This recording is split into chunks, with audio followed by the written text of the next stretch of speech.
ಹಿರಿಯರು, ನಮ್ಮ ದೊಡ್ಡ ಸ್ಥಾನದಲ್ಲಿ ಇರ್ತಕ್ಕಂಥವರು ಬಸವರಾಜ ಪಾಟೀಲ್ ವೀರಾಪುರ ಅವರು ಮತ್ತು ಮಾಧವರೇ, ಡಾಕ್ಟರ್ ಮಲ್ಗವರೇ,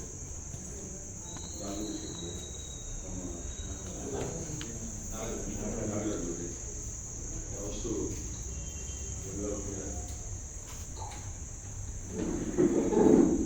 ಪರಿಸರ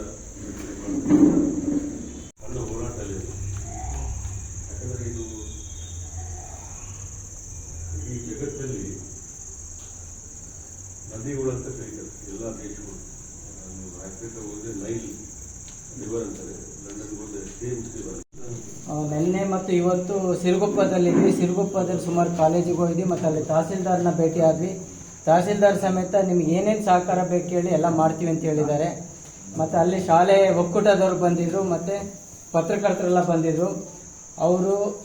ಅವ್ರಿಗೇನು ಅನುಮಾನ ಇತ್ತಂದರೆ ಮತ್ತು ಈ ಮಾಜಿ ಶಾಸಕರಿಗೆಲ್ಲ ಏನೋ ನೀವು ಅಭಿಯಾನ ಮಾಡ್ತೀರಾ, ಬಿಟ್ಟು ಹೋಗ್ಬಿಡ್ತೀರಾ, ಮುಂದಕ್ಕೇನು ಅಂತ ತುಂಬ ಜನ ಪ್ರಶ್ನೆ ಮಾಡಿದ್ದಾರೆ. ಅದಕ್ಕೆ ನಾವೇನೇನು ಮಾಡ್ಕೊಂಡು ಬಂದಿದ್ವಿ ಶೃಂಗೇರಿಯಿಂದ ಅಪ್ ಟು ಗಂಗಾವತಿ ತನಕ ಅದನ್ನೆಲ್ಲ ಎಕ್ಸ್ಪ್ಲೇನ್ ಮಾಡಿ ಹೇಳಿದ್ವಿ. ಅವರೆಲ್ಲ ಆಯಿತು, ಈ ಮುಂದಕ್ಕೆ 5 ವರ್ಷ ಇದನ್ನು ನಿರಂತರವಾಗಿ ಮಾಡೋಣ ಅಂತ ಅವರು ನಾವು ಎಲ್ಲ ತಾಲೂಕಿನಲ್ಲೂ ಕೈ ಜೋಡಿಸ್ತೀವಿ ಅಂತ ಹೇಳಿದ್ದಾರೆ. ಇಷ್ಟು ಹೇಳಿ ನನ್ನ ಮಾತು ಮುಗಿಸ್ತೀನಿ. ಅವರಿಗೆ ಈ ಸಭೆಗೆ ಸ್ವಾಗತ. ನಮ್ಮ ಏನು ಈ 27ನೇ ತಾರೀಕಿಂದ ನಮ್ಮ ಏನು ಪಾದಯಾತ್ರೆ ಪ್ರಾರಂಭವಾಗುತ್ತೆ. ಈ ಪಾದಯಾತ್ರೆಗೆ ಸಿದ್ಧಗಂಗಾ ಶ್ರೀಗಳು ಬರ್ತಾ ಇದ್ದಾರೆ, ತುಮಕೂರು ಸಿದ್ಧಗಂಗಾ ಶ್ರೀಗಳು, ಹಾಗೂ ಹಂಪಿ ಹೇಮಕೂಟ ಶ್ರೀಗಳು ಬರ್ತಾ ಇದ್ದಾರೆ. ಹಾಗೆ ಗಾಯತ್ರಿ ಪೀಠ ಅವರು ಬರ್ತಾ ಇದ್ದಾರೆ. ಮತ್ತು ಸಂತೋಷ್ ಹೆಗಡೆ ಅವರು, ಜಸ್ಟಿಸ್ ಗೋಪಾಲ್ ಗೌಡ್ರು, water man of India Rajesh Singh ಅವರು, lake man of India Anand Malligavad ಅವರು, ತೇಜಸ್ವಿನಿ ಅನಂತಕುಮಾರ್, ಅದಮ್ಯ ಚೇತನ ಫೌಂಡೇಶನ್ ತೇಜಸ್ವಿನಿ ಅನಂತಕುಮಾರ್ ಅವರು, ಮತ್ತು ಮಹಿಮಾ ಪಟೇಲ್ ಅವರು, ಹೀಗೆ ಹಲವಾರು ಗಣ್ಯಮಾನ್ಯರು ಈ ಪಾದಯಾತ್ರೆಯಲ್ಲಿ, ಆಮೇಲೆ ವಿಜ್ಞಾನಿಗಳು, IIT ಪ್ರೊಫೆಸರ್ಸು, ಭಾಳಷ್ಟು ಜನರು ಈ ಪಾದಯಾತ್ರೆಯಲ್ಲಿ ಭಾಗವಹಿಸ್ತಾರೆ. ವರದಕ್ಷಿಣೆ ಫೌಂಡೇಶನ್ ಹುಬ್ಬಳ್ಳಿಯಿಂದನೇ ಒಂದು 700ರಿಂದ 750 ಜನರು ಒನ್ ಡೇ ಬಂದು ಹೋಗ್ತೀವಿ, ಆಮೇಲೆ ಅದರ ಎಲ್ಲ ಖರ್ಚನ್ನು ನಾವು ತೊಗೊತೀವಿ ಅಂತ ಅವರು ಒಪ್ಕೊಂಡಿದ್ದಾರೆ. ಮತ್ತು ಹೀಗೆ ಶಿವಮೊಗ್ಗದ ಶ್ರೀಪದಿ ಅವರ ಕುಟುಂಬ 18 ಜನರು ಈ ಪಾದಯಾತ್ರೆ, ನಾವು 23 ಜನರು ನಾವು ಕಂಪ್ಲೀಟ್ ಕುಟುಂಬದವರು ಈ ಪಾದಯಾತ್ರೆ ಇಲ್ಲಿಂದ ಮಂತ್ರಾಲಯದ ನಡೀತೀವಿ ಅಂತ ಒಪ್ಕೊಂಡಿದ್ದಾರೆ. ನಮ್ಮಲ್ಲಿ ಈಗ ಆಲ್ರೆಡಿ 40 ಜನರು ಪಾದಯಾತ್ರೆಯಲ್ಲಿ ನಾವು ಬರ್ತೀವಿ ಇಲ್ಲಿಂದ ಅಲ್ಲಿವರೆಗೆ ಅಂತ ಹೇಳ್ತಾ ಇದ್ದಾರೆ. ಸೊ ಒಟ್ಟಾರೆ ಈಗ ನಾವು ಇವ್ರೇನು ಹೇಳಿದ್ರಿ, ಆಲ್ರೆಡಿ ಗಂಗಾವತಿ ಬಂದಿದೆ, ನೀವು ಕಂಪ್ಲಿಗೆ ಬಿಟ್ಟು ಕೊಟ್ಬಿಟ್ರಿ, ಕಂಪ್ಲಿಯಿಂದ ನಾವು ಪಾದಯಾತ್ರೆ ಮಾಡ್ತೇವೆ ಅಂತ ಹೇಳಿದ್ರು. ನಾವು ಇಲ್ಲ, ನಮ್ಮ ಗಂಗಾವತಿ ಅದು ಪ್ರಸನ್ನ ಪಂಪಾಪತಿ ದೇವಸ್ಥಾನದಿಂದ ಇದು ಪಾದಯಾತ್ರೆ ಸಾಗಬೇಕು ಅಂತ ನಾವು ಇಲ್ಲೇ ಇಟ್ಕೊಂಡಿದ್ದೀವಿ. ನಮ್ಮ ಅವತ್ತಿನ ಕಾರ್ಯಕ್ರಮ ಬೆಳಿಗ್ಗೆ 6:30-7 ಗಂಟೆಗೆ ಏನು ದೇವಘಾಟ್ ಇದೆ, ಅಲ್ಲೇ ತುಂಗಭದ್ರಾ ನದಿ ನೀರನ್ನು ಅಲ್ಲಿ ಪೂಜೆ ಮಾಡಿ ಅಲ್ಲೇ ಕೊಡದಲ್ಲಿ ಸಂಗ್ರಹಿಸಿ ಇಲ್ಲೇ ಬಂದು ಪಂಪ ವಿರೂಪಾಕ್ಷ ದೇವರಿಗೆ ಅಭಿಷೇಕನ ಮಾಡಿ ಆ ನೀರನ್ನು ಇಲ್ಲಿಂದ ಮಂತ್ರಾಲಯದವರೆಗೆ ಅದೇ ನೀರನ್ನು ನಾವು ರಥದಲ್ಲಿ ಮತ್ತು ಮೆರವಣಿಗೆ ಮೂಲಕ, ಪಾದಯಾತ್ರೆ ಮೂಲಕ ಮಂತ್ರಾಲಯವರೆಗೂ ಹೋಗಬೇಕು ಅಂತ ಒಂದು ಮುಖ್ಯ ಉದ್ದೇಶ ಇದೆ. ಸೊ ನಮ್ಮ ಈ ಪಾದಯಾತ್ರೆಯಲ್ಲಿ ಎಲ್ಲ ಸಂಘ ಸಂಸ್ಥೆಗಳು ಭಾಗವಹಿಸ್ತಾ ಇದ್ದಾರೆ. ಸೊ ಈಗ ಭಾಳಷ್ಟು ಆದಷ್ಟು ಎಲ್ಲರೂ ಮೊಬೈಲ್ಗಳನ್ನು ಸೈಲೆಂಟ್ ಮೋಡ್ಲಲ್ಲಿ ಇಡ್ಬೋದು, ಸೈಲೆಂಟ್ ಮೋಡ್ಲಲ್ಲಿ ಇಟ್ಬಿಡಿ ಎಲ್ಲರೂ. ಎಲ್ಲರೂ ಫೋನ್ ಬರ್ತಾ ಇರ್ತಾವೆ, ಮಾತಾಡೋಕ್ಕಾಗಲ್ಲ. ಈಗ ಈ ಸಭೆಯನ್ನು ಉದ್ದೇಶಿಸಿ ಪ್ರಮುಖವಾಗಿ ನಮಗೆಲ್ಲ ಮಾರ್ಗದರ್ಶಕರು ಬಸವರಾಜ ಪಾಟೀಲ್ ವೀರಾಪುರ ಸರ್ ಅವರು ಈ ಸಭೆಯನ್ನು ಉದ್ದೇಶಿಸಿ ಮಾತಾಡಬೇಕು. ವಿವರ ಅಂತ ಕರೀತಾರೆ, ಆದರೆ ಭಾರತ ದೇಶದಲ್ಲಿ ಮಾತೆ ಅಂತ ಕರೀತಾರೆ ದೇವರಿಗೆ. ಅಷ್ಟು ಒಂದು ಪ್ರಮುಖವಾದಂಥ ಒಂದು ಸ್ಥಾನವನ್ನು ನದಿ ಕೊಟ್ಟಿದೆ. ಆದರೆ ಆ ನದಿಗೆ ತನ್ನ ಮಕ್ಕಳಿಂದ ಇವತ್ತು ಮೈಲಿ ಆಗ್ತದೆ. ಇದನ್ನು ನಾವು ಭಾಳ ಗಂಭೀರವಾಗಿ ಆಲೋಚಿಸಬೇಕಂದ್ರೆ ಇವತ್ತು ನಮ್ಮ ಮಾಲಿ ಪಾಟೀಲ್ ಮತ್ತು ಇದೇನು ಪಾದಯಾತ್ರೆ ಇಟ್ಕೊಂಡಿದ್ರೆ ಭಾಳ ದೊಡ್ಡ ಹೋರಾಟ ಇತ್ತು. ಯಾಕಂದರೆ ಇದು ಎಲ್ಲಿವರೆಗೆ ಸಕ್ಸಸ್ ಆಗ್ತಿದೆ ಗೊತ್ತಿಲ್ಲ. ಯಾಕಂದರೆ ನಮ್ಮ ಸಮಾಧಾನಕ್ಕೆ ನಾವು ಮಾಡ್ಕೊತಿದ್ವಿ ಪಾದಯಾತ್ರೆಗಳು. ಆದರೆ ಪಕ್ಕದಲ್ಲಿ ಇರ್ತಕ್ಕಂಥವ್ರಿಗೆ ಇನ್ನೂ ಕಿವಿದಲ್ಲಿ ಹೋಗಿಲ್ಲ, ಎದಕ್ಕೆ ಮಾಡ್ತಿದ್ದಾರೆ ಇದು ಏನು ಅಂತೇಳಿ. ಮಕ್ಕಳಿಗೆ ಹೇಳಿದ್ರು ಕೂಡ ಅವರು ಕೇಳ್ತಾರೆ, ಅದು ಅವ್ರು ಬೆಳೆಯೋಷ್ಟರಲ್ಲಿ ಮತ್ತೆ ಅವ್ರು ಮಾಡ್ತಾ ಹೋಗ್ತಾರೆ. ಆದರೆ ಇದು ಭಾಳ ದೊಡ್ಡ ಯೋಜನೆ ಕೇಂದ್ರ ಸರ್ಕಾರ ಮಾಡಬೇಕು. ಅಂದರೆ ಇವತ್ತು ಪ್ರಧಾನಮಂತ್ರಿಗಳು ಸ್ವಲ್ಪ ಮಟ್ಟದಲ್ಲಿ ಗಂಗೆಯನ್ನು ಅವರು ಶುದ್ಧೀಕರಣ ಮಾಡಿದ್ದಾರೆ. ಹಿಂದಿನ ಒಂದು ಗಂಗೆ ನೋಡಿದ್ರೆ ಇವತ್ತಿನ ಗಂಗೆ ನೋಡಿದ್ರೆ ಎಲ್ಲೋ ಒಂದು 20-30% ಶುದ್ಧವಾಗಿದೆ ಹರಿದ್ವಾರದಲ್ಲಿ ಮತ್ತು ಕಾಶಿಯಲ್ಲಿ. ಆದರೆ ತುಂಗಭದ್ರಾ ಟೋಟಲ್ ಪೊಲ್ಯೂಟೆಡ್ ರಿವರ್. ಇಡೀ ದೇಶದಲ್ಲಿ ಎಲ್ಲಿ ಇಷ್ಟು ಪೊಲ್ಯೂಟೆಡ್ ರಿವರ್? ಯಾಕಂದರೆ ಭಾಳ ಪವಿತ್ರವಾದಂಥ ನಾಡಿನಲ್ಲಿ ಹುಟ್ಟಿ ತುಂಗಭದ್ರಾ ತಾಯಿ ಅಷ್ಟು ಒಳ್ಳೆಯ ಗಿಡ ಮರಗಳು ಗಂಧದ ಸುಗಂಧದಲ್ಲಿ ಎಲ್ಲ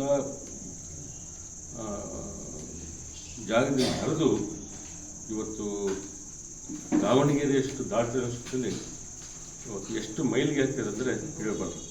ಎಲ್ಲ ಡ್ರೈನೇಜ್ ಸಿಸ್ಟಮ್ಸು ನದಿಗೆ ಹೋಗ್ತದೆ. ನಾವು ಚಿಕ್ಕ ಹುಡುಗರಿದ್ದಾಗ ದುರ್ಗಮ್ಮಣ್ಣದಲ್ಲಿ ಭಾಳಷ್ಟು ನಮ್ಮ ಹಿರಿಯರು ಸ್ನಾನ ಮಾಡ್ತಾರೆ ಮತ್ತು ನೀರು ಕೂಡ ಕುಡಿತಿದ್ದಾರೆ ದುರ್ಗಮ್ಮ. ಆದರೆ ಇವತ್ತು ಆಲ್ಮೋಸ್ಟ್ 90% ಪಾಯ್ಸನ್ನೇ ಅದು. ಅಲ್ಲಿ ಮುಸ್ಲಿಮ್ಗಳು ಸೇರಿಬಿಟ್ಟಿದ್ದಾವೆ ಈಗ. ಯಾಕಂದರೆ ಅಲ್ಲಿ ನದಿಯಲ್ಲಿ ಆ್ಯನಿಮಲ್ಸ್ ಇವರು ಆಟರ್ಸ್ ಆಗಲಿ, ಇದು ವಾಟರ್ ಸ್ಯಾಂಕ್ಚುರಿ ಅಂತೇಳಿ ಇವತ್ತು ಡಿಕ್ಲೇರ್ ಮಾಡಿದ್ದಾರೆ. ವಾಟರ್ಸ್ ಒಂದು ಇಳಿತಾ ಇಲ್ಲ, ದಿವಸ ಸಾಯ್ತದೆ, ಮೀನುಗಳು ಸಾಯ್ತದೆ ಈ ವಿಷ ಒಂದು ಇದರಿಂದ. ಆದ್ಮೇಲೆ ಎಲ್ಲ ಮುಸ್ಲಿಮ್ಗಳು ಅಪ್ ಟು ಇಸ್ಲಾಂಪುರವರೆಗೂ ವಾಸ ಮಾಡ್ತಾರೆ ಇವತ್ತು. ಮೊನ್ನೆ ಒಬ್ಬ ಅಲ್ಪಸಂಖ್ಯಾತರ ಒಂದು ಮಹಿಳೆ ಮಗು ಒಂದು ಬಿದ್ದು ಹೋಗ್ಬಿಡ್ತು, ಆದಮೇಲೆ ಮಾಯ ಆಗಿಬಿಡ್ತಾರೆ ಹುಡುಗ. ಆದಮೇಲೆ ನೋಡಿದ್ರೆ ಒಂದು 20-30 ಮುಸ್ಲಿಮ್ಗಳಿದ್ದಾರೆ. ಅಂದರೆ ಇವತ್ತು ರಿವರ್ ಇಸ್ ಅನ್ಸೇಫ್ ಅಂತೇಳಿ ಇವನ್ ಆ್ಯನಿಮಲ್ ಕೂಡ ಮರೀನ್ ಲೈಫ್ ಕೂಡ ಇವತ್ತು ಪಕ್ಕದಲ್ಲಿ ಬರ್ತಕ್ಕಂಥ ಒಂದು ಕೆಲಸ ಆಗ್ತದೆ. ಇದು ಹೋರಾಟ ಭಾಳ ಮುಖ್ಯವಾದಂಥದ್ದು. ದೇವರಿಂದ ಭಗವಂತ ನನಗೆ ಅನಿಸುತ್ತೆ. ಯಾಕಂದರೆ ನಾನು ಭಾಳಷ್ಟು ಪರಿಸರ ಮೇಲೆ ಪ್ರೀತಿ ಇರ್ತಕ್ಕಂಥವ್ರು. ನಾನು ಒಂದು 10-20 ಸಾವಿರ ಗಿಡಗಳು ಅವಾಗೇ ಹಚ್ಚಿದೆ, ಅದಕ್ಕೆ ಯಾರೂ ಸ್ಪಂದಿಸಿಲ್ಲ ಗ್ರಾಮಸ್ಥರು. 1989-90 ಒಂದು 20,000 ಗುಡ್ಡ KN ಗಡ್ಡಿ ಅವ್ರ ಮಿನಿಸ್ಟರ್ ಆಗಿದ್ದರು ಫಾರೆಸ್ಟ್. ಅವ್ರು ಕರೆಸಿ 7 ಗುಡ್ಡದಾಗ ಪ್ರೋಗ್ರಾಮ್ ಮಾಡಿ ಎಲ್ಲ ಸಸಿಗಳು ಹಚ್ಚಿ ಎಲ್ಲ ಮಾಡಿದ್ರೆ ಕೂಡ ಅಲ್ಲಿ ಯಾರೂ ಉಳಿಸಿಲ್ಲ, ಕಡ್ದಾಗ್ಬಿಟ್ಟಿಲ್ಲ ಗಿಡಗಳು. ಅದು ಅವೇರ್ನೆಸ್ಸು. ಈಗ ಗ್ಯಾಸ್ ಸಿಲಿಂಡರ್ಗಳು ಬಂದ ಮೇಲೆ ಇವತ್ತು ಗಿಡ ಮರಗಳು ಸ್ವಲ್ಪ ಉಳಿತಾ ಇದ್ದಾವೆ. ಆದರೆ ಕೂಡ ಇವತ್ತು ನಾವು ಭಾಳ ಗಂಭೀರವಾಗಿ ಚಿಂತನೆ ಮಾಡಬೇಕಾದ್ರೆ ಇವತ್ತು ನೀರಿನ ಬಗ್ಗೆ ನಮ್ಮ ಡಾಕ್ಟರ್ ಹೇಳ್ದಂಗೆ ಪಂಚಭೂತಗಳು ಎಲ್ಲಿವರೆಗೂ ನಾವು ಅದನ್ನು ರಕ್ಷಣೆ ಮಾಡಲ್ಲ ಅಲ್ಲಿವರೆಗೂ ನೇಚರ್ ಇಂಬ್ಯಾಲೆನ್ಸ್ ಆಗೋದೆ.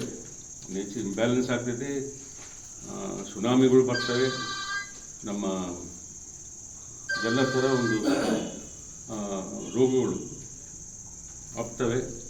ಇವೆಲ್ಲ ಪಂಚಭೂತಗಳು ಇಂಬ್ಯಾಲೆನ್ಸ್ ಆದಾಗ ಇವೆಲ್ಲ ಪ್ರಾರಂಭ ಆಗ್ತದೆ.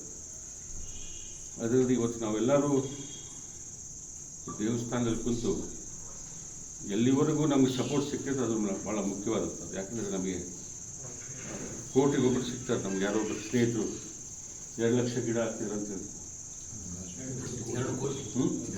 2 ಕೋಟಿ ಅಂಥವರು ಕೋಟಿಗೊಬ್ಬರು. ಅದು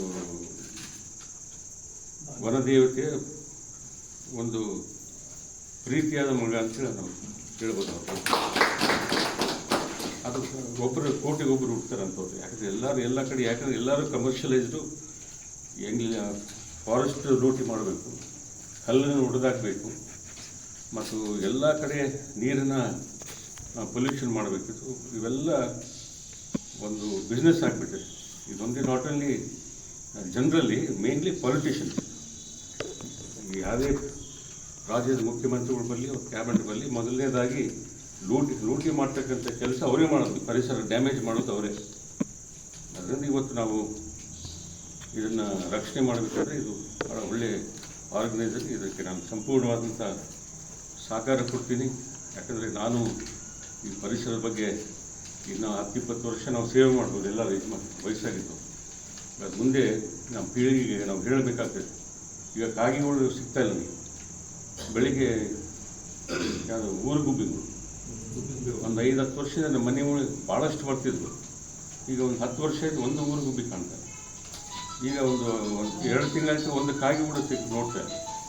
ಅಂದರೆ ಇವತ್ತು ಈ ಪರಿಸರ ಒಂದು ಡ್ಯಾಮೇಜಿಂದ ಎಲ್ಲ ಇವು ಸ್ಪೀಸಸ್ ಒಂದು ಸರ್ವನಾಶ ಆಗ್ತದೆ. ಇದು ಭಾಳ ಅಲಾರ್ಮಿಂಗ್ ರೇಟಲ್ಲಿ ಇವತ್ತು ಇಂಥ ಒಂದು ದೊಡ್ಡ ಸಲಹೆಗಾರರು ಭಾರತ ದೇಶದ ಪ್ರಧಾನಮಂತ್ರಿಗಳಿಗೆ ಇದು ನಾಟ್ ಓನ್ಲಿ ಒಂದು ತುಂಗಭದ್ರಾ, ಇಡೀ ಎಲ್ಲ ದೇಶದ ಎಲ್ಲ ನದಿಗಳಿಗೆ ಪ್ರಾಬ್ಲಮ್ ಇದೆ. ಅದರಿಂದ ನಾವು ಮಾಧ್ಯಮದ ಮುಖಾಂತರ ಗಂಗಾವತಿ ಜನರಲ್ಲಿ ವಿನಂತಿ ಮಾಡ್ಕೊತೀನಿ, ಎಲ್ಲರೂ ಪರಿಸರ ಪ್ರೇಮಿಗಳಾಗಲಿ ಎಲ್ಲರನ್ನ ರಕ್ಷಣೆ, ಎಲ್ಲ ನೀರನ್ನು ಶುದ್ಧ ಮಾಡಲಿಕ್ಕೆ ಏನು ಯೋಜನೆಗಳು ಮಾಡಬೇಕು ಅದನ್ನು ಮಾಡಿರಿ ಅಂಥೇಳಿ ತಮ್ಮೆಲ್ಲ ಹೇಳ್ತಾ ಇನ್ನೊಮ್ಮೆ ತಮ್ಮೆಲ್ಲ ಮುಂದೆ ಏನು ಸಹಾಯ ಮಾಡಬೇಕು ಅದನ್ನು ನಾವು ಡಾಕ್ಟರ್ ಜೊತೆ ಕುಂತು ಈಗ ನಮ್ಮ ಮುಗುಸರಾಜ ಬಗ್ಗೆ ಹೇಳ್ತಿದ್ರು. ಅವ್ರು ಮುಗುಸರಾಜೇ ಫೋನ್ ಮಾಡಿದ್ರು ನನಗೆ, ನಾಳೆ ಬರ್ತೀನಿ ಅಂತೇಳಿ ಗಂಗಾವತಿ 12 ಗಂಟೆಗೆ ಮನೆಗೆ ಬರ್ತೀನಿ, ಕೆಲಸ ಇರ್ತೇಳಿ. ಅದಕ್ಕೆ ನೀವು ಕೂಡ ಡಾಕ್ಟರ್ ಬರ್ರಿ, ಮುಂದೆ ಅದರ ಯೋಜನೆ ಅದರ ರೂಪರೇಷೆಗಳ ಬಗ್ಗೆ ಮಾತಾಡೋಣ. 4,300 ಕಿಲೋಮೀಟರ್ ಗಂಗೆ ಹರಿತಾಳೆ 9 ರಾಜ್ಯಗಳಲ್ಲಿ. ಇವತ್ತು ಗಂಗೆಯ ಸ್ಥಿತಿ ಹೇಗಿದೆ ಅಂದರೆ, ಯಾಕಂದರೆ ದೇಶದ ನದಿ ಗಂಗೆ ಅಂತಂದು ಘೋಷಣೆ ಮಾಡೋದರಲ್ಲಿ ನಾವು ಪ್ರಮುಖ ಪಾತ್ರ ವಹಿಸಿದ್ವಿ. ಅದಕ್ಕೆ ಒಂದು ರಾಷ್ಟ್ರೀಯ ನದಿ, ರಾಷ್ಟ್ರೀಯ ಗೀತೆ ಇರುತ್ತೆ, ರಾಷ್ಟ್ರದ ಬಗ್ಗೆ ಇರುತ್ತೆ, ರಾಷ್ಟ್ರಕ್ಕೊಂದು ಸಂವಿಧಾನ ಇರುತ್ತೆ, ರಾಷ್ಟ್ರಕ್ಕೊಂದು ಲಾಂಛನ ಇದೆ. ಹಾಗೆ ರಾಷ್ಟ್ರ ನದಿ ಆಗಬೇಕು ಗಂಗೆ ಅಂತ ಹೇಳ್ಬಿಟ್ಟು ಮಾಡಿದಾಗ ಅದಕ್ಕೋಸ್ಕರನೇ ಇಡೀ ಜಗತ್ತಿನಲ್ಲಿ ಅಮೆಜಾನ್ ಅಂತ ಬಿಟ್ಟರೆ ಎರಡನೇ ರಾಷ್ಟ್ರವೇ ಭಾರತ. ಒಂದು ನದಿಯ ಹೆಸರಿನಲ್ಲೇ ಮಂತ್ರಾಲಯ ಮಾಡಿದ್ವಿ, ಮಿನಿಸ್ಟ್ರಿ, ಸೆಂಟ್ರಲ್ ಮಿನಿಸ್ಟ್ರಿ ಇರಲಿಲ್ಲ. ಗಂಗಾ ರೀಜುನವೇಷನ್ ಅನ್ನೋದು ಒಂದು ಮಿನಿಸ್ಟ್ರಿ ಹೆಸರು, ಅದನ್ನು ನಾವೇ ಮಾಡಿದ್ವಿ. ಯಾಕಂದರೆ ಇವತ್ತು ನಾವು ವಿಕಾಸದ ಹೆಸರಿನಲ್ಲಿ ವಿನಾಶದ ಕಡೆಗೆ ದಾಪುಗಾಲಾಗ್ತಾ ಇದ್ದೀವಿ. ತುಂಬ ನಮಗೆ ಅದು ಅನಿಸ್ತಾ ಇದೆ, ನಾವು ವಿಕಾಸ 4 ಹೈವೇಗಳು, ಮಾಲುಗಳು, ಸೂಪರ್ ಬಜಾರ್ಗಳು, ಸರ್ಕಲ್ಗಳು, ಅಂಡರ್ ಪಾಸು, ಬೈಪಾಸು, ಫ್ಲೈಓವರು ಎಲ್ಲದನ್ನ ನಾವು ವಿಕಾಸ ಅಂತ ಅಂದ್ಕೊಂಡಿದ್ವಿ. ಬೇಕು, ಮನುಷ್ಯ ವಿಕಾಸದ ಕಡೆಗೆ ಹೋಗಬೇಕು. ಆದರೆ ಪ್ರಕೃತಿಯನ್ನು ನಷ್ಟ ಮಾಡಿ, ಪ್ರಕೃತಿಯನ್ನು ವಿನಾಶ ಮಾಡಿ, ಈಗ ನಾವು ವಿಕಾಸ ಅಂತಂದ್ರೆ ನಾವು ಕುಳಿತಿರೋ ಮರದ ಟೊಂಗಿಯನ್ನು ನಾವೇ ಕಡ್ಕೊಂಡು ಕೆಳಗೆ ಬಿದ್ದ. ಹೀಗಾಗಿ ಈ ನಮ್ಮ ಶಿವಮೊಗ್ಗದ ತಂಡ ನಾವು ಗಂಗಾ ನದಿಯ ಪ್ರವಾಸ ಮಾಡುವಾಗ ಇವರು ಅಲ್ಲಿಗೆ ಬಂದಿದ್ರು. ಒಂದು 18 ಜನ ಯುವಕರನ್ನು ಕಟ್ಟಿಕೊಂಡು ನಮ್ಮ ಬಾಲಕೃಷ್ಣ ನಾಯ್ಡು, ಮಾಧವಣ್ಣ ಗಂಗಾ ನದಿ ನೋಡೋದಕ್ಕೆ ಉತ್ತರ ಪ್ರದೇಶದಲ್ಲಿ ನಮ್ಮದು ಯಾತ್ರೆ ಹೋಗ್ತಾ ಇತ್ತು. ಬನ್ನಿ ನೀವು ಅನುಭವಿಸಿ ಅಂತೇಳಿ ಅದರಿಂದ ಇವರಿಗೆ ಪ್ರೇರಣೆ ಬಂತು. ಯಾಕಂದ್ರೆ ಇವರು ಶಿವಮೊಗ್ಗದವರು ತುಂಗೆಯ ತಟದಲ್ಲೇ ಬದುಕ್ತಿರ್ತಕ್ಕಂಥವ್ರು.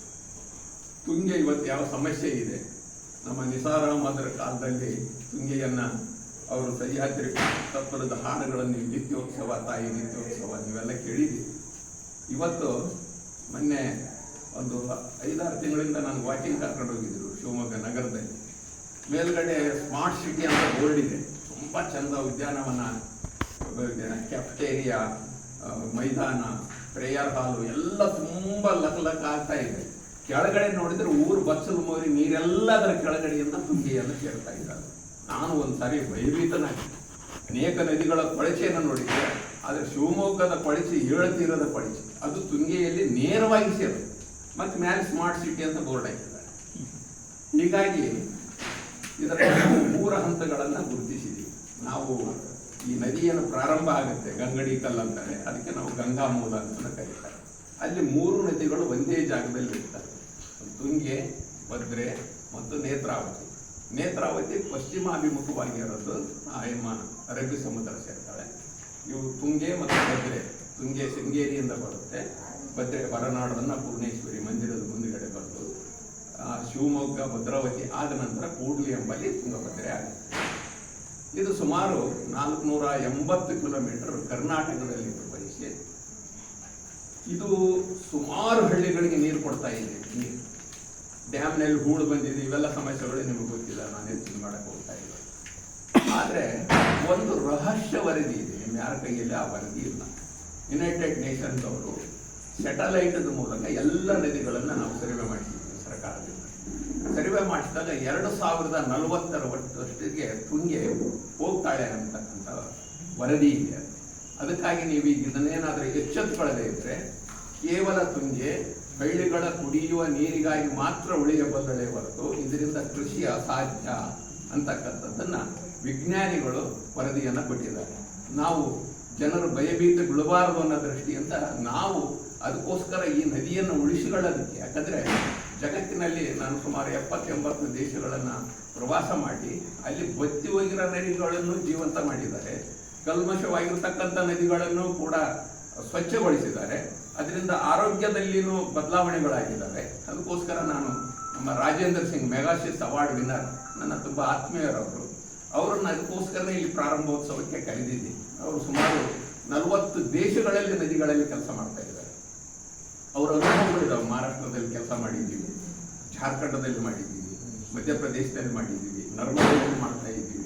ಹೀಗಾಗಿ ಅವೆಲ್ಲವುಗಳು ನಿಮ್ಮೆಲ್ಲರಿಗೆ ಗೊತ್ತಾಗಲಿ. ಎಲ್ಲದಕ್ಕಿಂತಲೂ ಮುಖ್ಯವಾಗಿ ಈ ಕೆಲಸ ಇದೆಯಲ್ಲ ಕೇವಲ ಸಮಾಜದಿಂದನೂ ಆಗಲ್ಲ. ಸಮಾಜ, ಧರ್ಮಗುರುಗಳು, ಸರ್ಕಾರ ಮತ್ತು ಎಲ್ಲದಕ್ಕಿಂತಲೂ ಮಿಗಿಲಾಗಿ ಕಾರ್ಪೊರೇಟ್ಸ್ ಅಂತೇನು ಕರಿತೀವಿ, ದೊಡ್ಡ ದೊಡ್ಡ ಇಂಡಸ್ಟ್ರಿಯಲಿಸ್ಟ್ಗಳು, ಇವತ್ತು ಅತಿ ಹೆಚ್ಚಿನ ಪ್ರದೂಷಣೆ ಅಲ್ಲಿಂದ ಬರ್ತದೆ. ಅವರುಗಳಿಗೆ ಅದಕ್ಕೆ ನಾರ್ಮ್ಸ್ ಇದ್ದಾವೆ. ನಮ್ಮ ಪೊಲ್ಯೂಷನ್ ಬೋರ್ಡ್ ಅಂತ ವ್ಯವಸ್ಥೆ ಇದೆ. Ministry of environment and forest ಅಂತ ಕೇಂದ್ರ ಸರ್ಕಾರದಿಂದ ನಾವು ಇದನ್ನೆಲ್ಲ ಮಾನಿಟರ್ ಮಾಡ್ತಕ್ಕಂಥ ವ್ಯವಸ್ಥೆ ಮಾಡಿದರೂ ಕೂಡ ಎಲ್ಲ ಒಂದು ಭ್ರಷ್ಟ ವ್ಯವಸ್ಥೆಯಲ್ಲಿ ಕೂಡ ಯಾವುದೇ ರೀತಿಯ ಆತಂಕಗಳಿಲ್ಲದೆ ಅವರು ತ್ಯಾಜ್ಯಗಳನ್ನು ನದಿಗೆ ಬಿಡ್ತಾ ಇದ್ದಾರೆ. ಅದಕ್ಕೆ ಈಗ ನಾವು ಯಮುನಾ ನದಿ ದಡದಲ್ಲಿ ಮಥುರಾದಲ್ಲಿ ನೀವು ಬಂದರೆ 22 ಕಿಲೋಮೀಟರ್ ನಾವು ಒಂದು ಪರ್ಯಾಯ ಕಾಲುವೆಯನ್ನು ಮಾಡಿ ಇಡೀ ಮಥುರಾ ನಗರದ ಕೊಳಚೆಯನ್ನು ಆ ಕಾಲುವೆಗೆ ತಿರುಗಿಸಿ 7 ಹಂತಗಳಲ್ಲಿ ನೀರನ್ನು ಪರಿಷ್ಕರಿಸಿ ತುಂಬ ಕೊಳಕಾದ ನೀರು ಕೊನೆಯ ಹಂತಕ್ಕೆ ಹೋದಾಗ ನೀವು ಕುಡಿಬಹುದು. ಇದನ್ನು ಮಾಡಿ ತೋರಿಸಿದ್ದೀವಿ, ನೋಡ್ಬೋದು, ನೀವು ಇದೆಲ್ಲ ಬಂದು ನೋಡಿದಾಗ. ಆ ನಂತರ ಮತ್ತೆ ಮನೆಗೆ ವಾಪಸ್ ಬಿಡ್ತಾ ಇದ್ದೀವಿ. ಯಾಕಂದರೆ ಕೇವಲ ಭಾಷಣ ಮಾಡೋದಲ್ಲ, ಒಂದು ಮಾದರಿಯನ್ನು ನಾವು ತಯಾರು ಮಾಡಿದರೆ ಬೇರೆಯವರು ಪಂಚಾಯತ್ ರಾಜ್ಯದವರು, ಕಾರ್ಪೊರೇಷನ್ದವರು, ಮುನ್ಸಿಪಾಲ್ಟಿಯವರು ಅದನ್ನು ಅನುಸರಿಸಲಿ ಅಂತಕ್ಕಂಥದ್ದನ್ನು ಮಾಡಿ ನಾವು ಆ ರೀತಿಯ ಅನೇಕ ನದಿಗಳಲ್ಲಿ ಏನು ಕೆಲಸ ಮಾಡಿದ್ದೀವಿ ಅಂತಕ್ಕಂಥ ನಿದರ್ಶನವನ್ನು ಕೂಡ ನಾವು ಯುವಕರಿಗೆ ಹೇಳೋದಕ್ಕೆ, ವಿದ್ಯಾರ್ಥಿಗಳಿಗೂ ಕರ್ಕೊಂಡು ಹೋಗಿ ತೋರಿಸೋದಕ್ಕೆ ನಾವು ಮಾಡಿದ್ದೀವಿ. ಹೀಗಾಗಿ ನಾವು ಇದೇ ಭಾಗದವರಾಗಿ ನಮ್ಮ ತುಂಗೆಯಿಂದ ನಾವು ಎಷ್ಟು ಸಮೃದ್ಧಿ ಹೊಂದಿದ್ದೀವಿ ಅಂತಕ್ಕಂಥದ್ದು ಹೇಳಬೇಕಾಗಿಲ್ಲ. ತುಂಗೆ ಬರೆದಿದ್ದರೆ ನಮ್ಮ ಕಥೆ ಏನಾಗಬೇಕು ಗೊತ್ತಿರಲ್ಲ. ಆದರೆ ನಾವು ತುಂಬ ಅಪಾಯದಲ್ಲಿದ್ದೀವಿ. ನಮ್ಮ ಜನ ಹೇಗಿದ್ದಾರೆ ಅಂದರೆ ಕುಂಭಕರ್ಣನ ನಿದ್ರೆಯವರು ಬಂದಾಗ ನೋಡೋಣ, ಈಗತ್ತ ನಡೀತಿದೆ ನಡೀಲಿ ಅಂತಕ್ಕಂಥ ಸ್ಥಿತಿಗೆ ಬಂದಿದ್ದೀವಿ. ಹೀಗಾಗಿ ನಾನು ಅದಕ್ಕೆ ಈ ಯಾತ್ರೆಯಲ್ಲಿ ಧರ್ಮಗುರುಗಳು, ಸಮಾಜ, ಪಂಚಾಯತ್ ರಾಜ್, ರಾಜಕಾರಣಿಗಳು ಮತ್ತು ಕಾರ್ಪೊರೇಟ್ಸ್ ಇವರೆಲ್ಲರನ್ನ ಕೂಡಿಸಿ ಒಂದು ಇದನ್ನು ಮಾಡಿಬಿಟ್ಟು ಇದಕ್ಕೆ ಆನಂತರ ನಮ್ಮ ಯಾತ್ರೆ ಎಲ್ಲ ಮುಗಿದ ಮೇಲೆ ನಾವು ರಾಜ್ಯ ಸರ್ಕಾರದ ಜೊತೆ ಮಾತುಕತೆ ಆಗಿತ್ತು. ನಮ್ಮದು ಹರಿಹರದವರೆಗೆ ಬಂದಾಗ ಅವರು ಉಪಮುಖ್ಯಮಂತ್ರಿಗಳು ಕುಳಿತುಬಿಟ್ಟು, ನೋಡಿ ನೀವು ಪೂರ್ತಿ ಯಾತ್ರೆಯನ್ನು ಮಂತ್ರಾಲಯದವರೆಗೆ ಮುಗಿಸಿ ಆನಂತರ ವೈಜ್ಞಾನಿಕವಾದ ರಿಪೋರ್ಟ್ ಕೊಡಿ, ಅದಕ್ಕೆ ಸೈಂಟಿಫಿಕ್ ಆಗಿ ಏನೇನು ವಾಟರ್ ಅನಾಲೈಸಿಸ್ ಬರ್ತದೆ ಅದನ್ನು ಕೊಡಿ. ಅದರ ಆಧಾರದ ಮೇಲೆ ನದಿ ದಂಡೆಯ ಎರಡೂ ಬದಿಯ ಶಾಸಕರನ್ನ ಮತ್ತು ಪಾರ್ಲಿಮೆಂಟ್ ಮೆಂಬರ್ಸನ್ನು ಒಂದು ದಿನಕ್ಕೆ ಪೂರ್ತಿಯಾಗಿ ವಿಧಾನಸೌಧದಲ್ಲಿ ನಾನು ಸಭೆ ಕರಿತೀನಿ, ಕುಳಿತುಬಿಟ್ಟು ಇದಕ್ಕೆ ಪರಿಹಾರ ಮಾಡೋಣ ಅಂತಕ್ಕಂಥ ಆಶ್ವಾಸನೆಯನ್ನು ಕೊಟ್ಟಿದ್ದಾರೆ. ಹೀಗಾಗಿ ನನ್ನ ಆತ್ಮೀಯರು ಆಂಧ್ರ ಪ್ರದೇಶದ ಉಪಮುಖ್ಯಮಂತ್ರಿ ಪವನ್ ಕಲ್ಯಾಣ್ ಅವರು ಕೂಡ ಅವ್ರು ಮುಂದೆ ಆಂಧ್ರದಲ್ಲಿ ಅವರಿಗೆ ಒಪ್ಪಿಸಿದ್ದೀನಿ, ಈ ಕೆಲಸವನ್ನು ನೀವು ಮುಂದುವರಿಸಿ ನಮ್ಮ ಕರ್ನಾಟಕ ಮಂತ್ರಾಲಯಕ್ಕೆ ಮುಗಿಯುತ್ತೆ ಅಲ್ಲಿಂದ. ಯಾಕಂದರೆ ತುಂಗಭದ್ರೆಯ ಹೆಸರು ಅಲ್ಲಿಲ್ಲ, ಕರ್ನೂಲಾದಗಳೇ ಕೃಷ್ಣ ಆಗಿರ್ತಾರೆ. ಹೀಗಾಗಿ ಅವ್ರ ಸಮಸ್ಯೆಗಳು ಬೇರೆ ಇದ್ದಾವೆ. ಹೀಗಾಗಿ ಅವರು ಮಂತ್ರಾಲಯದಲ್ಲಿ ಇದರದ ಮುಕ್ತಾಯ ಸಮಾರಂಭಕ್ಕೆ ಅವರು ವಿದೇಶ ಯಾತ್ರೆಯಲ್ಲಿ ಇರ್ತಾರೆ, ಆದ್ರೆ ನಾನು ಬರ್ತೀನಿ ಅಂತಕ್ಕಂಥ ಆಶ್ವಾಸನೆ ಕೊಟ್ಟಿದ್ದಾರೆ. ಹೀಗಾಗಿ ತುಂಬ ಸರ್ವಶ್ರೇಷ್ಠರು, ಜೀವನವನ್ನೇ ಮುಡಿಪಾಗಿಟ್ಟಂಥವರು, ಈ ಕೆಲಸಗಳನ್ನು ಮಾಡಿ ಮಾದರಿಯಾಗಿರ್ತಕ್ಕಂಥ ಇವರೆಲ್ಲರನ್ನು ಹೀಗೆ ಈ ಯಾತ್ರೆಯಲ್ಲಿ ಪಾಲ್ಗೊಳ್ಳುವ ಹಾಗೆ ಮಾಡಿದ್ದೀವಿ. ಅದಕ್ಕಾಗಿ ನಿಮ್ಮ ಸಮಾಜದ ಎಲ್ಲ ವ್ಯಕ್ತಿಗಳಲ್ಲಿ ನನ್ನ ಕಳಕಳಿಯ ಪ್ರಾರ್ಥನೆ, ಕೈ ಮುಗಿದು ಪ್ರಾರ್ಥಿಸ್ತೀನಿ. ತುಂಗೆ ಉಳಿದರೆ ನಾವು ಉಳಿತೀವಿ, ಇಲ್ಲಾಂದರೆ ನಮ್ಮ ಕಾಲ, ನಮ್ಮ ಮುಂದಿನ ಯುವ ಪೀಳಿಗೆ, ನಾವಂತೆಲ್ಲ 60-65 ದಾಟಿಬಿಟ್ಟಿದ್ದೀವಿ, ಮುಂದಿನ ಯುವ ಪೀಳಿಗೆಯ ದೃಷ್ಟಿಯಿಂದ ತುಂಗೆಯನ್ನು ಉಳಿಸಿಕೊಳ್ಳೋದು ಸಮಾಜದ ಕೆಲಸ ಕೂಡ, ಸರ್ಕಾರದ ಕೆಲಸ ಕೂಡ. ಅದಕ್ಕಾಗಿ ಸಮಾಜಕ್ಕೆ ಸಾಥ್, ಸತ್ತಾಕೆ ಬಾತ್, ಸತ್ತಾಕೆ ಸಾಥ್ ಅಂತೇಳಿ ನಾವು ದೇಶಾದ್ಯಂತ 80 ನದಿಗಳಲ್ಲಿ ಕೆಲಸ ಮಾಡ್ತಾ ಇದ್ದೀವಿ. ಮುಂದಿನ ದಿನಗಳಲ್ಲಿ ನಿಮ್ಮ ಜೊತೆ ಎಲ್ಲ ಇದ್ದೀವಿ, ಅವಾಗ ಕೂಡಿ ಮಾತಾಡೋಣ. ನೀವು ಸಲಹೆಯನ್ನು ಕೊಡಬೇಕು, ನೀವು ಏನು ಮಾಡ್ಬೋದು ಅನ್ನೋದನ್ನು ಕೊಡಿ. ಸಮಸ್ಯೆಗಳ ಬಗ್ಗೆ ಲಿಸ್ಟ್ ಮಾಡಿ ಸಭೆಗಳಲ್ಲಿ ಮಾತಾಡಿ ಚರ್ಚೆ ಮಾಡಿ ನಮ್ಮ ಪಾದಯಾತ್ರೆಯಲ್ಲಿ ನಮ್ಮ ಜೊತೆ ನೀವು ಹೆಜ್ಜೆ ಜೋಡಿಸ್ಬೇಕು. ಕೇವಲ ಸಭೆಗೆ ಬರೋದಲ್ಲ, ಎಷ್ಟೆಷ್ಟು ಸಹಾಯ ಆಗುತ್ತೆ ಅದನ್ನು ದಯವಿಟ್ಟು ಮಾಡ್ತೀರೆಂಬ ವಿಶ್ವಾಸ ನನಗಿದೆ. ಇವರು 15 ದಿನಗಳ ಕಾಲ ನಮ್ಮ ಟೀಮ್ ನನಗೆ ರಿಪೋರ್ಟ್ ಕೊಟ್ಟು ತುಂಬ ಅದ್ಭುತವಾದ ಸಹಕಾರ ಸಿಗ್ತಾ ಇದೆ. ಜನಮನಸ್ಸಿನಲ್ಲಿ ಇದೇ ನದಿ ಬಗ್ಗೆ ಕೆಲಸ ಮಾಡಬೇಕು, ಆದರೆ ಇದನ್ನು ಮುಂದುವರಿಸೋರು ಯಾರು, ಇದರ ನೇತೃತ್ವ ವಹಿಸ್ತಾರೆ ಆಗ್ತಕ್ಕಂಥದ್ದು ಸಮಾಜ ಕಾಯ್ತಾ ಇದೆ ಅಂತಕ್ಕಂಥ ಮಾತುಗಳನ್ನು ಕೂಡ ನನಗೆ ಹೇಳಿದ್ದಾರೆ. ಆದರೆ ನಾನು ಕೂಡ ನನ್ನ ಭಾಗದಲ್ಲಿ ನಿರೀಕ್ಷೆ ಮೀರಿ, ನಾನು ಹೆಚ್ಚು ಉತ್ತರ ಭಾರತದಲ್ಲೇ ಬೆಳೆದವನು, ಹೆಚ್ಚು ನಿರೀಕ್ಷೆಯನ್ನು ಮೀರಿ ಇಲ್ಲಿ ಜನ ಸಹಕಾರ ಕೊಡ್ತಿದ್ದಾರೆ, ಪ್ರೋತ್ಸಾಹದ ಮಾತುಗಳನ್ನು ಆಡ್ತಾ ಇದ್ದಾರೆ. ಅದನ್ನ ಬಹಳ 1 ವಾರಗಳ ಕಾಲ ನಡೆಯೋದು ಅಂತ ದೊಡ್ಡ ವಿಷಯ ಅಲ್ಲ. ನಾವೆಲ್ಲರೂ ಇದಕ್ಕೆ ಕೈ ಜೋಡಿಸ್ತೀವಿ ಎಂಬ ವಿಶ್ವಾಸ ನಮ್ಮ ಪಂಪಾಪತಿಗೆ ನಾನು ಪ್ರಣಮಿಸುತ್ತಾ ತಮ್ಮೆಲ್ಲರಿಗೂ ನಮಸ್ಕರಿಸಿ ನನ್ನ ಭಾಗ ನೈರ್ಮಲ್ಯತೆ ಕೆಟ್ಟೋಗಿದೆ. ತುಂಗಭದ್ರೆಯಲ್ಲಿ ಭಾಳ ಕುಡಿಲಿಕ್ಕೆ ಯೋಗ್ಯ ಇಲ್ಲದಂಥ ಪರಿಸ್ಥಿತಿ ನಿರ್ಮಾಣವಾಗಿದೆ. ಆದ್ದರಿಂದ ನೀವೆಲ್ಲರೂ ಕೈ ಜೋಡಿಸ್ಬೇಕು ಅಂತ ಹೇಳಿದ್ರು. ಇದು ನಮ್ಮೆಲ್ಲರ ಜವಾಬ್ದಾರಿ. ನಾವು ಡಾಕ್ಟ್ರುಗಳಾಗಿ ಬರೀ ಹೆಲ್ತ್ ಆಸ್ಪೆಕ್ಟ್ ಒಂದೇ ನೋಡೋದಕ್ಕಿಂತ ಕಂಟ್ರೋಲಿಂಗ್ ಹೆಲ್ತ್ ಬಗ್ಗೆ ಹೆಂಗೆ ಪ್ರಿವೆನ್ಷನ್ ಫಸ್ಟ್ ನಾವು ಕೊಡ್ತೀವಿ ಎಲ್ಲ ವಿಷಯದಲ್ಲಿ. ಅದರಲ್ಲಿ ಇದು ನಿರ್ಮಲ ತುಂಗಭದ್ರಾ ಅಭಿಯಾನ ಯಾತ್ರೆ ಭಾಳ ಒಳ್ಳೆಯ ಕಾರ್ಯಕ್ರಮ. ಇದಕ್ಕೆಲ್ಲರೂ ಕೈ ಜೋಡಿಸೋಣ. ಇದಕ್ಕೆ ಏನು ಬೇಕು ಸಹಕಾರ ನಮ್ಮ IMA ಪರವಾಗಿ ಸದಾ ಇರ್ತೀವಿ ಅಂತ ಹೇಳಿ ಹುಟ್ಟಿದಂತಂದು ಇತಿಹಾಸಕಾರ ಹೇಳ್ತಾ ಇದ್ದಾರೆ. ಹೀಗಾಗಿ ಇಲ್ಲಿ ಏನೇ ಆದರೂ ಸಹಿತ ನಮ್ಮ ಸಕ್ಸಸ್ ಆಗುತ್ತೆ ಎಂಬುದು ಎಲ್ಲರ ಅಭಿಪ್ರಾಯನೇ ಇದೆ. ಅದೇ ಥರನಾಗಿ ಇಲ್ಲಿಂದ ಪ್ರಾರಂಭ ಆಗಿ ಮಂತ್ರಾಲಯವರಿಗೆ ಹೋಗ್ತಾ ಇರೋದು ಖುಷಿಯಾದ ವಿಚಾರ. ಈ ಅಭಿಯಾನಕ್ಕೆ ನಮ್ಮ ಗಂಗಾವತಿ ಜನತೆ ವಿಶಿಷ್ಟವಾಗಿ ಮತ್ತು ಹೆಚ್ಚಿನ ಪ್ರಮಾಣದಲ್ಲಿ ಸಹಕಾರವನ್ನು ನೀಡ್ತಾ ಇದ್ದಾರೆ. ಒಂದು ಕಾಲ ಏನಿತ್ತಪ್ಪ ಅಂದರೆ ಗಂಗಾ ಸ್ನಾನ ತುಂಗಾ ಪಾನ ಅಂತಂದಿತ್ತಂದರೆ ಗಂಗಾ ನದಿಗೆ ಸ್ನಾನ ಮಾಡಬೇಕು, ತುಂಗಾ ನದಿ ನೀರು ಕುಡಿಬೇಕು ಎಂಬುದು ಒಂದು ಗಾದೆ ಇದೆ. ನಿಜವಾಗ ಅದು ಗಾದೆ ನೆನ್ಸ್ಕೊಂಡಪ್ಪ ಅಂದರೆ ಇವತ್ತು ನಾವು ಸಣ್ಣರಿದ್ದಾಗ ನೋಡುತ್ತಿದ್ದ ತುಂಗಾ ನದಿ ಈಗಿರೋ ತುಂಗಾ ನದಿ ನೋಡಿದರೆ ಅಜಗಜಾಂತರ ಆಗತ್ತೆ. ಯಾಕಂದ್ರೆ ನಮ್ಮ ಕಡೆ ಏನಾಗ್ತಿತ್ತು, ಬ್ಯಾಸಿಕ್ ಕಾಲ ಬಂದಪ್ಪ ಅಂದರೆ ನೀರನ್ನು ಕೊರತೆ ಭಾಳ ಆಗ್ತದೆ. ಇಲ್ಲಿ CMCಯಿಂದ ನಮಗೆ ನೀರು ಬರೋದು ನಿಂತು ಬಿಡ್ತಿತ್ತು. 2.5 ತಿಂಗಳ ತನಕ ನೀರು ಬರ್ತಾ ಇರೋದು. ಆ ಟೈಮ್ನಲ್ಲಿ ನಾವು ಕೊಡಗಳನ್ನ ಸೈಕಲ್ಗೆ ಹಾಕೊಂಡು ಹೋಗಿ ಒಳಗೋಗಿ ನೀರು ತಂದು ಕುಡಿತಾ ಇದ್ವಿ. ಆ ನೀರು ಹೆಂಗೆ ಕುಡಿತಿದ್ವಪ್ಪ ಅಂದ್ರೆ ಡೈರೆಕ್ಟ್ ಕೊಡಗ ಹಾಕ್ತಿದ್ವಿ, ಡೈರೆಕ್ಟಾಗಿ ಕುಡಿತೀವಿ, ಯಾವುದೇ ಸಮಸ್ಯೆಗಳು. ಈಗ ಎಷ್ಟು ಸಮಸ್ಯೆ ಆಗ್ತಾ ಇದೆಪ್ಪ ಅಂದ್ರೆ ಫಿಲ್ಟರ್ ಮಾಡಿ ಕಳಿಸಿದ್ರು ಸಹಿತ ನಮಗೆ ಗಂಗಾವತಿ ಆಸ್ಪತ್ರೆಗಳು ಜಾಸ್ತಿ ಆಗ್ತದೆ. ನಮಗೆ ಕಾರಣ ಒಂದೇ, ನೀರು ಕುಡಿಸಿದವಾದ ನೀರು ಕುಡಿದು ನಮ್ಮ ಗಂಗಾವತಿಯಲ್ಲಿ ಮೊದಲು 1-2 ಆಸ್ಪತ್ರೆ ಇರೋದು ಈಗ 100 ಹಾಸ್ಪಿಟ್ಲ್ ಆಗಂಥ ಪರಿಸ್ಥಿತಿ ಬಂದ್ಬಿಡುತ್ತೆ. ಇವಾಗ ಕಾರಣ ಒಂದೇ ತುಂಗಭದ್ರಾ ಮಲ್ಲಿನಾಥ್ ಹೋಗ್ಬೇಕಂತ ಏನು ನಮ್ಮ ಡಾಕ್ಟರ್ ಅಥವಾ ನಮ್ಮ ಬಸವರಾಜ ಪಾಟೀಲ್ ಇವರೆಲ್ಲರೂ ವೀರಾಪುರವರು ಮಾಡ್ತಾ ಇರೋದು ಕೆಲಸ ನೋಡಿದಪ್ಪ ಅಂದರೆ ನಿಜವಾಗಿ ನಮಗೆ ಖುಷಿ ಆಗ್ತದೆ. ಯಾಕಂದರೆ ಸಾಮಾಜಿಕ ಪ್ರಜ್ಞೆ, ಪರಿಸರ ಪ್ರಜ್ಞೆ ಇವತ್ತು ಬೆಳೆಸ್ಕೊಳ್ತಾ ಇದ್ದಾರೆ. ತಾವು ವಾಲಂಟಿಯರ್ ಆಗಿ ಬಂದು ತಮ್ಮ ಕೆಲಸ ಬಸ್ಸೆಲ್ಲ ಬಿಟ್ಟು ನಿಜವಾಗಿ ಒಬ್ಬ ಡಾಕ್ಟರ್ ಅವ್ರು ಎಷ್ಟು ಬ್ಯುಸಿ ಇರ್ತಾರೋ ಅವ್ರಿಗೆ ಗೊತ್ತದು. ಅವ್ರ ಹಂತದಲ್ಲಿ ಸಹಿತ ಎಲ್ಲ ಕೆಲಸಗಳನ್ನು ಬಿಟ್ಟು ಇವತ್ತು ನಮ್ಮ ಪರಿಸರಕ್ಕಾಗಿ, ನಮ್ಮ ತುಂಗಭದ್ರಾ ನದಿ ಸ್ವಚ್ಛಗೊಳಿಸುವ ಸಲುವಾಗಿ ತಮ್ಮೆಲ್ಲ ಎಷ್ಟು ಸಾಧ್ಯ ಅಷ್ಟೆಲ್ಲ ಎಫರ್ಟ್ ಹಾಕಿ ಮಾಡ್ತಾ ಇದ್ದಾರೆ. ನಿಜವಾಗ್ಲೂ ಅವರಿಗೆ ಅಭಿನಂದನೆಗಳನ್ನು ಸಲ್ಲಿಸ್ತಾ ಇದ್ದೀನಿ. ಈ ರೀತಿಯಾಗಿ ಎಲ್ಲರಿಗೂ ಬರಲಿ ಈ ಭಾವನೆ ಅಂತೇಳಿ ನನ್ನ 2 ಮಾತುಗಳನ್ನು ಪ್ರಾರಂಭ ಮಾಡ್ತಾ ಇದ್ದೇವೆ. ನಮ್ಮ ಸಹಕಾರ ಬೇಕು ಅಂತ ಹೇಳಿದರು. ಹುಸೇನಪ್ಪ ಅವರು, ನಾವು ಪರಮೇಶ್ವರ್ ಮತ್ತು ಚಂದ್ರಪ್ಪ ಅವರು ಕುಳಿತು ಹಿರೇಜಂತಗಲ್ಲಿ ಭಾಗದಿಂದ ಪ್ರಾರಂಭವಾಗಿರ್ತಕ್ಕಂಥ ಯಾವುದೇ ಕಾರ್ಯಗಳು ಅಪ್ಪ ವಿರೂಪಾಕ್ಷೇಶ್ವರನ ಆಶೀರ್ವಾದದಿಂದ ಇವತ್ತಿನವರೆಗೂ ಸಹಿತ ಯಾವುದೇ ಕಾರ್ಯಗಳು ವಿಘ್ನ ಇಲ್ಲದೆ ನಡೆದಿದ್ದಾವೆ. ಹಾಗಾಗಿ ನಮ್ಮ ಹಿರೇಜಂತಗಲ್ಲಿನಿಂದ ಪ್ರಾರಂಭ ಮಾಡ್ತಕ್ಕಂಥದ್ದು ನಮಗೆ ಸಂತೋಷ. ಅದಕ್ಕಾಗಿ ನಮ್ಮಿಂದ ನಮ್ಮ ಹಿರೇಜಂತಗಲ್ ಭಾಗದಿಂದ ಏನೆಲ್ಲ ಮಾಡೋದಕ್ಕೆ ಸಾಧ್ಯ ಇದೆ ಅದೆಲ್ಲವನ್ನು ನಾವು ಮಾಡೋದಕ್ಕೆ ತಯಾರಿದ್ದೀವಿ.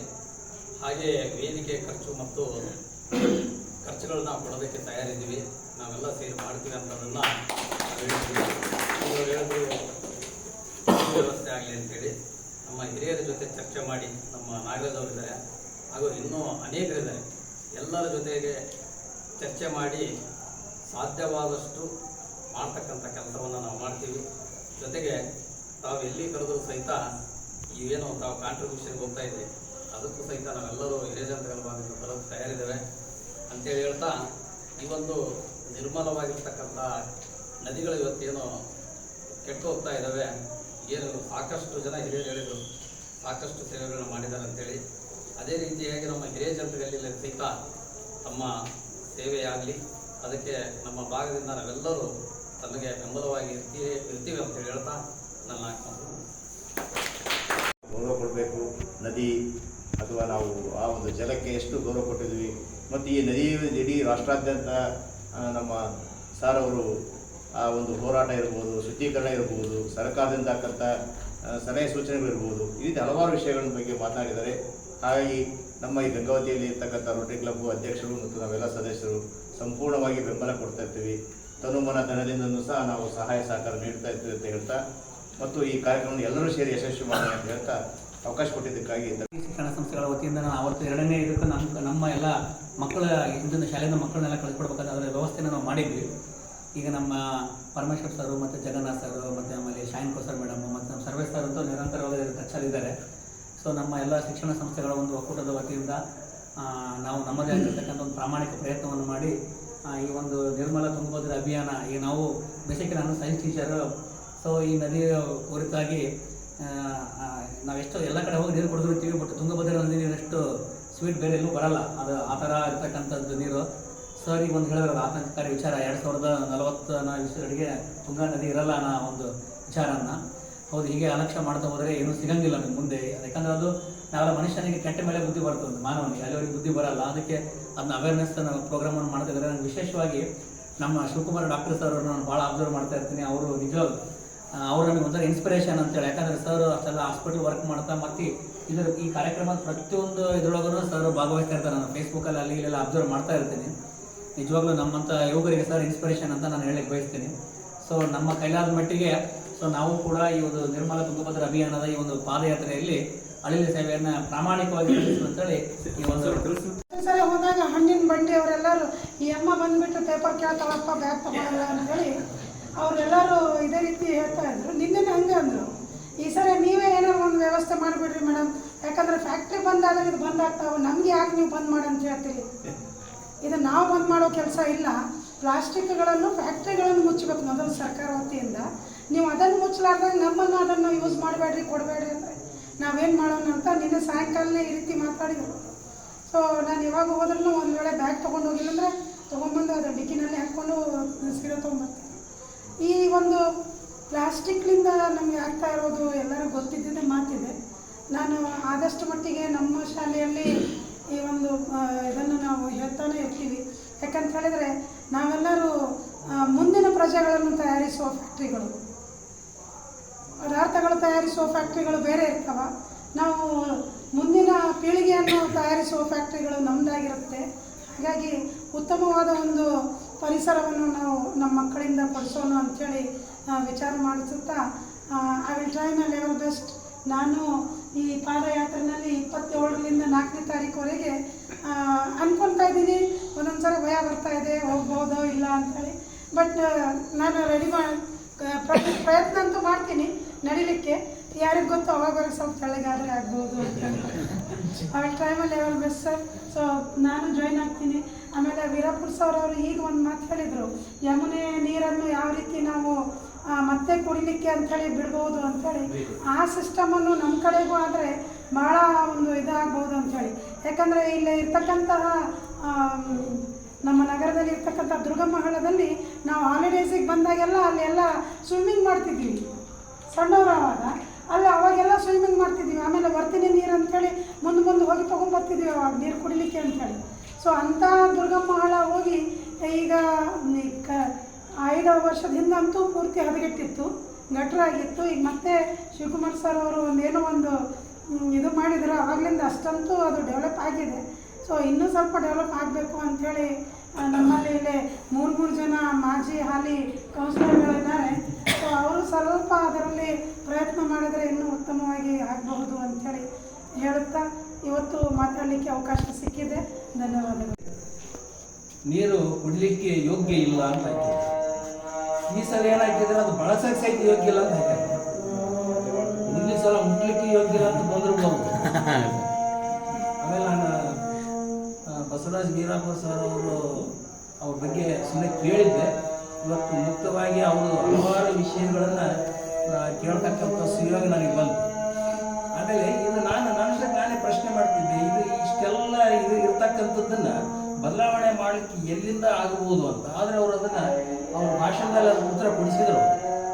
ಯಮುನ ಒಂದು ಉದಾಹರಣೆ ಕೊಟ್ಟು ಆ ಹರಿತಕ್ಕಂಥ ಕಲುಷಿತಗೊಂಡಿರ್ತಕ್ಕಂಥ ನೀರನ್ನು ಬೇರೆ ಕಡೆ ಹರಿಸಿ ಅಷ್ಟು ಹೊಲಸಾಗಿರ್ತಕ್ಕಂಥ ನೀರನ್ನು ಮುಂದೆ ಕುಡಿಬಹುದು ಅಂತ ಅವರು ಮಾಡಿ ತೋರಿಸಿದ್ದಾರೆ ಅಂದಾಗ ಸ್ವಲ್ಪ ಏನೋ ಅಂದರೆ ಮನುಷ್ಯನ ಪ್ರಯತ್ನಕ್ಕೆ ಮೀರಿದ ಯಾವುದೂ ಇಲ್ಲ ಅನ್ನೋದಕ್ಕೆ ಇದೊಂದು ಜ್ವಲಂತ ಸಾಕ್ಷಿ ಅಂತ ನಾನು ಅಂದ್ಕೊಂಡಿದ್ದೀನಿ. ಆಮೇಲೆ ಇನ್ನೊಂದು ಮುಖ್ಯವಾಗಿ ಈಗ ಇಲ್ಲಿರ್ತಕ್ಕಂಥ ಭಾಳಷ್ಟು ಜನ 4-5 ಜನ ಮಾತಾಡೋದು ಹೇಳಿದ್ರು, ಇಲ್ಲಿ ಆಗಿರ್ತಕ್ಕಂಥ ಕಾರ್ಯಕ್ರಮಗಳು ಯಾವ ಫೇಲ್ ಆಗೋದಲ್ಲ ಅಂತಂದ್ರೆ ಇದು ನನ್ನ ವೈಯಕ್ತಿಕ ನನ್ನ ಅನುಭವಕ್ಕೆ ಬಂದಿರೋದು. ಈಗ 38 ವರ್ಷಗಳ ಕೆಳಗೆ ಇದೇ ಹಿರೇಜನಕನಲ್ಲಿ ಕಟ್ಟಿರ್ತಕ್ಕಂಥ ರಾಷ್ಟ್ರೀಯ ಬಸದಳ ಇವತ್ತಿಗೂ ತನ್ನ ಚಟುವಟಿಕೆ ಮೂಲಕ ಕ್ರಿಯೇಟಿವ್ ಆಗಿ ಕ್ರಿಯಾತ್ಮಕವಾಗಿದೆ.